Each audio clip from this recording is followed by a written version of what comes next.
వ్యవసాయ అనుబంధంగా గ్రామీణ కుటీర పరిశ్రమగా పట్టు పరిశ్రమ విరాజిల్లుతోంది. రైతులతో పాటు కూలీలకు ఏడాదంతా పని కల్పించి మంచి ఆదాయాన్ని సమకూర్చుతుంది. నీటి వనరులు తక్కువగా ఉన్న కరువు ప్రాంతాల్లో సైతం చిన్న సన్నకారు రైతులకు ఈ పరిశ్రమ జీవనోపాధి కల్పిస్తుంది. పట్టు పరిశ్రమతో మంచి లాభాలు ఉన్నప్పటికీ ప్రచార లోపం కారణంగా రైతుల దరి చేరలేకపోతోంది. దీనివల్ల పట్టు కోసం మన దేశం దిగుమతులపై ఆధారపడాల్సి వస్తోంది. దీన్ని అధిగమించేందుకు ఈ రంగంలోకి అడుగుపెట్టే వారికి ప్రభుత్వం ఎన్నో రాయితీలతో అడుగడుగునా ప్రోత్సాహం అందిస్తోంది. మరి అవేంటో ఇప్పుడు చూద్దాం.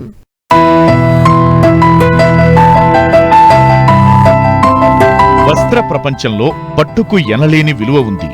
పట్టు తయారీ శ్రమతో కూడుకున్న రైతులకు మంచి నికర ఆదాయం అందించే రంగమిది. నూతన సాంకేతిక పద్ధతులను అవలంబించి 2 ఎకరాల మల్బరీ తోటతో ఏడాది పొడవునా పట్టు పురుగులను పెంచి జీవనోపాధి పొందవచ్చు. రిస్క్ తక్కువ, నెల నెల ఆదాయం, ఉద్యోగస్తుల కంటే మెరుగైన జీవనం, ఇవన్నీ పట్టు పరిశ్రమతో సాధ్యం. కొత్తగా ఈ రంగంలోకి అడుగుపెట్టే వారికి ఎటువంటి ఆర్థిక ఇబ్బంది కలగకుండా కేంద్ర రాష్ట్ర ప్రభుత్వాలు అన్ని విధాలుగా చేయూతనందిస్తున్నాయి. ముఖ్యంగా మల్బరీ మొక్కలు, రేరింగ్ గది నిర్మాణం, రేరింగ్ పరికరాలు, క్రిమి సంహారక మందులు, కొమ్మలను కత్తిరించేందుకు సికేచర్లను రాయితీతో ఇస్తున్నారు. పట్టుగూళ్లను మార్కెట్కు తరలిస్తే మార్కెట్ ధరతో సంబంధం లేకుండా ప్రతి కిలోకు అదనంగా ప్రోత్సాహం అందిస్తున్నామని ఆ శాఖ జాయింట్ డైరెక్టర్ లత చెబుతున్నారు. తెలంగాణ రాష్ట్రంలో మన సెరికల్చర్ కి చాలా మంచి స్కోప్ ఉందని సెంట్రల్ సిల్క్ బోర్డు వాళ్ళు వాళ్ళ రీసెర్చ్ ద్వారా వాళ్ళు తెలియజేయడం అనేది జరిగింది. ఇక్కడ ఉన్నటువంటి నేలలు కానీ ఇక్కడ ఉన్నటువంటి వాటర్ ఫెసిలిటీ అంతా కూడా పట్టు పరిశ్రమకి చాలా అనుకూలమైనది. ఆ రకంగానే ఇప్పుడు మన తెలంగాణ రాష్ట్రంలో ఒక 16,000 ఎకరాలలో మల్బరీ సాగు అనేది జరుగుతుంది. ఇంటర్నేషనల్ లెవెల్లో చూసినా కూడా భారతదేశము పట్టు పరిశ్రమలో 2వ స్థానంలో ఉంది. కానీ మనము ప్రొడ్యూస్ చేస్తున్నటువంటి సిల్క్ మన దేశ అవసరాలకి సరిపోవట్లేదు. కావాల్సిన సిల్క్ నంతా కూడా మనం చైనా నుండి ఇంపోర్ట్ అనేది చేసుకుంటున్నాము. దానివల్ల చాలా విదేశీ మారక ద్రవ్యం అనేది మనకి నష్టం జరుగుతుంది.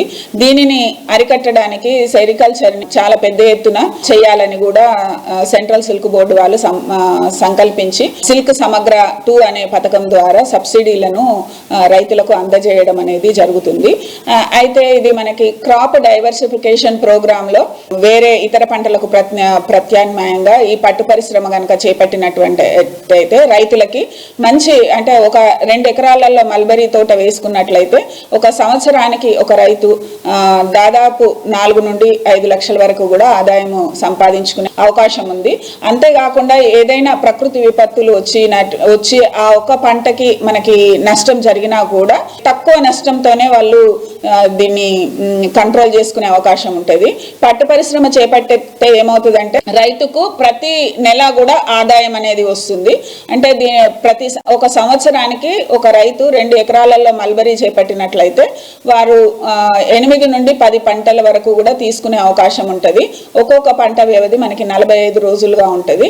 ఈ 45 రోజులు దాటిన తర్వాత అంటే 45 రోజులలో మొత్తం complete life cycle silk warm the complete అవుతుంది. అట్లాగే రైతు తనకు వచ్చినటువంటి పట్టుగూళ్లను మార్కెటింగ్ చేసుకొని ఆదాయం పొందే అవకాశం ఉంటుంది. అంటే ప్రతి నెల, అంటే ఒక రైతు గనక ఒక రకంగా ప్లాన్ చేసుకున్నట్లయితే ప్రతి నెల కూడా ఎవ్రీ 30 days కి మనకి క్రాప్ తీసుకొని మార్కెటింగ్ చేయడం ద్వారా వాళ్ళు 75 నుండి 80 వేల వరకు ఒక శాలరీ లాగా ఇన్కమ్ ని తీసుకునేటటువంటి అవకాశం ఈ పట్టు పరిశ్రమ ద్వారా చాలా ఉంది.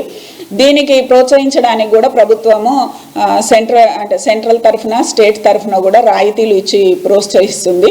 నూతనంగా ఎవరైనా రైతులు పట్టు పరిశ్రమ చేపట్టాలనుకుంటే వాళ్ళు అక్కడ వారు ఉన్నటువంటి జిల్లాలో ఉన్న డిస్ట్రిక్ట్ హార్టికల్చర్ అండ్ సెరికల్చర్ ఆఫీస్లో సంప్రదించాలి. అలాగే వారికి ఒక్కొక్క రైతుకి కూడా మనము 7.5 లక్షల రూపాయలను సబ్సిడీ కింద ఒక ప్యాకేజీ లాగా అందజేయడం జరుగుతుంది. దీంట్లో ఏంటంటే మల్బరీ మొక్కల పెంపకానికి మనకి 1,00,000 రూపాయలుగా యూనిట్ కాస్ట్గా నిర్ణయించడం జరిగింది. దాంట్లో రైతుకి మనము 50% సబ్సిడీ, అలాగే 25% స్టేట్ షేర్ అనేది ఇవ్వడం జరుగుతుంది. అట్లాగే పట్టుపురుగుల పెంచడానికి రేరింగ్ షెడ్ కన్స్ట్రక్షన్కి కూడా 2,25,000 రూపాయలు సెంట్రల్ సబ్సిడీ ఉంది. దానికి 25% స్టేట్ సబ్సిడీని కూడా యాడ్ చేసి ఇవ్వడం అనేది జరుగుతుంది. అట్లాగే రేరింగ్ ట్రేస్ నేత్రికాలను కూడా మనము ఫ్రీ ఆఫ్ కాస్ట్గా, అంటే ఒక రైతుకి ఒక 10 రేరింగ్ ట్రేస్ మరియు 300 నేత్రికాలు అంటారు, వీటిని ఫ్రీ ఆఫ్ కాస్ట్ రైతులకు ఇవ్వడం జరుగుతుంది. అట్లాగే పట్టుపురుగులను పెంచేటప్పుడు ఉపయోగించేటటువంటి రోగ నిరోధకాలు, మళ్ళీ రూమ్ డిస్ఇన్ఫెక్టెంట్స్, వీటన్నిటిని కూడా 5,000 రూపాయల వర్త్ ఉన్నటువంటి ఈ డిస్ఇన్ఫెక్టెంట్స్ అన్నిటినీ కూడా మేము 50% సబ్సిడీ, అంటే 2,500 రూపాయలకి రైతులకు ఇవ్వడం అనేది జరుగుతుంది. అలాగే ఇరిగేషన్ ఫెసిలిటీస్ తీసుకున్నట్టయితే రైతు డ్రిప్ కానీ స్ప్రింక్లర్ కానీ ఏవైనా తర్వాత రెయిన్ గన్స్ ఏవి తీసుకున్నా కూడా వాళ్ళకి 50% సబ్సిడీ కింద 40,000 రూపాయలు ఇవ్వడం జరుగుతుంది. అట్లాగే ఇప్పుడు మన రాష్ట్ర ప్రభుత్వం ఇప్పుడు పట్టుగూళ్ళ ప్రొడ్యూస్ చేసినటువంటి రైతులకు ప్రోత్సాహకంగా ఒక కేజీ పట్టుగూళ్ళకు 75 రూపాయలను వారు ఇన్సెంటివ్గా అనేది ఇప్పుడు ఇవ్వడం జరుగుతుంది. ఇది మన 2 కకూన్ మార్కెట్లలో అమ్మిన రైతులకు కానీ లేదా ఇతర రాష్ట్రాలలో ఎవరైనా రైతులు అమ్ముకొని వచ్చినా కూడా వారి యొక్క రిసీట్ని సబ్మిట్ చేసినట్లయితే వారికి కూడా ఈ ప్రోత్సాహం అనేది ఇవ్వడం అనేది జరుగుతుంది. సాధారణంగా పట్టుపురుగుల పెంపక కాలం 25 రోజులు. దీనిలో గుడ్డు నుంచి పిల్ల బయటకొచ్చాక 18 రోజులు లార్వా దశలో ఉంటుంది. ఆ తరువాత గూడు కట్టే దశలో మరో 5 నుంచి 6 రోజులు ఉంటుంది. లార్వా దశలో 4 జ్వరాలు ఉంటాయి. వీటిని మోల్డింగ్ దశ అంటారు. అయితే గుడ్డు నుంచి పిల్ల బయటకొచ్చే దశలో మొదటి 7 రోజుల్లో ఉండే 2 జ్వరాలు అతి కీలకమైనవి. దీన్ని చాకీ దశ అంటారు. ఈ దశలో పురుగుల మరణాల శాతం అధికంగా ఉంటుంది. ఇప్పుడు చాకీ దశను పట్టుశాఖ నియంత్రణలో పూర్తి చేసి రైతులకు అందిస్తున్నారు. దీనివల్ల రైతులకు రిస్క్ తగ్గడంతో పాటు 7 రోజుల పంటకాలం కూడా తగ్గుతోంది. అంతేకాదు పట్టు పరిశ్రమ అభివృద్ధి కోసం రీలింగ్ సెంటర్లను అభివృద్ధి చేస్తున్నారు. వీటితో పాటు భవిష్యత్తులో పట్టు పరిశ్రమ ఉప ఉత్పత్తులను మార్కెట్లోకి తీసుకొచ్చేందుకు ప్రణాళికలను రూపొందిస్తున్నారు. పూర్వపు రోజుల్లో ప్రతి రైతు గుడ్లు తెచ్చుకొని ఆ పట్టుపురుగులను గుడ్లను అవి 10 రోజులు వాళ్ళ దగ్గర పెట్టుకొని అప్పుడు పిల్లలు వచ్చిన తర్వాత మొదటి దశ నుండి 5వ దశ వరకు రైతులే చేసుకునేవాళ్ళు. కానీ ఇప్పుడు సిల్క్ సమగ్ర 1, 2 దాంట్లో ఏంటంటే కొత్త కాన్సెప్ట్ చాకీ రేరింగ్ సెంటర్స్ని కూడా మనము ఔత్సాహికలకు, అంటే రైతులు తీసుకోవచ్చు, లేదంటే వేరే ఏదైనా ఎంటర్ప్రైనర్షిప్ కిందగా వీళ్ళకు ఇవ్వడం జరుగుతుంది. ఈ చాకీ రేరింగ్ సెంటర్లో ద్వారా ఏంటంటే మనము 2 దశలలో పట్టుపురుగులను 2 దశల వరకు వాళ్ళు పెంచి 2వ జ్వరం తర్వాత అందించడం జరుగుతుంది. దీనికి ఏంటంటే రైతు కొంత వారు పెంచి ఇచ్చినందుకు వాళ్ళు ఒక రేట్ అనేది నిర్ణయించడం జరుగుతుంది. ఆ రేటు ప్రకారంగా రైతులు కొనుక్కొచ్చుకోవాలి. ఇప్పుడు ప్రస్తుతం అయితే అది 100 గుడ్లకి 3,000 వరకు ఉంది అన్నమాట. అదే గుడ్లు కొనుక్కొచ్చుకుంటే రైతు ఒక 100 గుడ్లకి మనకి 1,200 కాస్ట్ ఉంటుంది. కానీ రైతుకి ఇక్కడ 10 రోజుల సమయం ఆదా అవుతుంది. సో ఇవన్నీ కూడా రైతుకి తప్పుతాయి. అవి చాకీ రేరింగ్ సెంటర్ నుండి తెచ్చుకోవడం వల్ల వాళ్ళు కేవలం ఒక 12 నుండి 15 రోజులు, అంటే 3, 4, 5వ దశలు పెంచినట్లయితే అవి గూళ్ళు అల్లుకుంటాయి. తర్వాత మార్కెటింగ్ చేసుకునేటువంటి సౌలభ్యం రైతుకి ఉంటుంది. ఇలా తెచ్చుకుని పెంచుకోవడం వల్ల కూడా వాళ్ళకి అధిక దిగుబడులు, మంచి నాణ్యమైనటువంటి పట్టుగూళ్ళు వచ్చే అవకాశం ఉంటుంది. మన దగ్గర ప్రొడ్యూస్ అయినటువంటి కకూన్స్ ని ఇక్కడ ఉన్నటువంటి రీలర్స్ చేతనే కొనిపించి ఆ రీలర్స్ పోచంపల్లి మరియు గద్వాలు ఇక్కడ చాలా మందికి కూడా ఉపాధి అనేది దొరుకుతుంది. అంటే రీలింగ్ సెక్టార్లో కానీ, వీవింగ్ సెక్టార్లో కానీ, ట్విస్టింగ్ కానీ, ఇవన్నిటి సెక్టార్స్లో చాలా మందికి కూడా ఉపాధి దొరుకుతుంది. అట్లాగే మన రైతుల కకూన్స్ కూడా ఇక్కడే మార్కెటింగ్ అవుతాయి. సెంట్రల్ వాళ్ళని సంప్రదించి అక్కడ నుండి సెంట్రల్ షేర్ కూడా తెచ్చుకోవడం జరిగింది. దానికి అనుగుణంగా ఇక్కడ స్టేట్ షేర్ కూడా మేము ఈ సంవత్సరము శాంక్షన్ చేసుకోవడం జరిగింది. ఈ రకంగా నెక్స్ట్ ఇయర్ వరకు మనకి చాలా రీలింగ్ సెక్టార్ డెవలప్ ఇక్కడ అవుతుంది.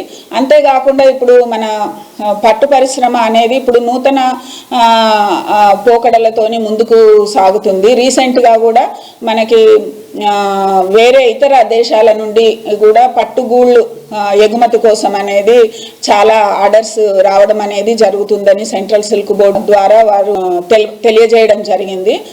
అయితే అంతేకాకుండా దీంట్లో ఈ మల్బరీ మొక్కలో ఉన్నటువంటి వివిధ ఔషధ గుణాలు అనేటివి కూడా వాటిని బేస్ చేసుకొని వివిధ రకాలైనటువంటి పరిశ్రమలు ఎస్టాబ్లిష్ చేయడానికి కూడా చాలా ప్రణాళికలు అనేటివి తయారు చేస్తున్నారు.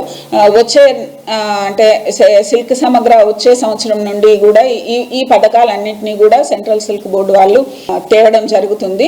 అయితే నెక్స్ట్ రాబోయే కాలంలో సెరికల్చర్ అనేది ఒక నూతన మల్బరీ తోటలను పెంచి పట్టుపురుగులను పెంచి కకూన్ ప్రొడక్షన్ సిల్క్ వరకే కాకుండా వివిధ రకాలైనటువంటి ఉత్పత్తులను తయారు చేసి వాటిని ఎక్స్పోర్ట్ చేయడానికి కూడా ఇప్పుడంతా కూడా సైంటిఫిక్ రీసెర్చ్ అనేది జరుగుతుంది. దీని మీద రాబోయే రోజుల్లో వీటి మీద కూడా కాన్సన్ట్రేట్ చేయడం అనేది జరిగి ఈ పట్టు పరిశ్రమ అనేది చాలా ముందుకు వెళ్తుంది.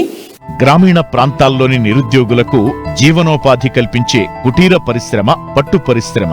ఇతర ఉద్యాన పంటలతో పోలిస్తే పట్టు పరిశ్రమతో తక్కువ వ్యవధిలో ఆదాయం సమకూరుతుంది. పెట్టుబడి కోసం వెదుక్కోవాల్సిన పనిలేదు. గ్రామీణులు పట్టణాలకు వలసపోకుండా ఉపాధి అవకాశాలను మెరుగుపరిచేందుకు పట్టు పరిశ్రమ చక్కటి అవకాశం. చిన్న రైతు నుంచి పెద్ద రైతు వరకు స్వయం సమృద్ధితో ఆర్థికోన్నతి సాధించేందుకు లభించిన వరం ఈ రంగం.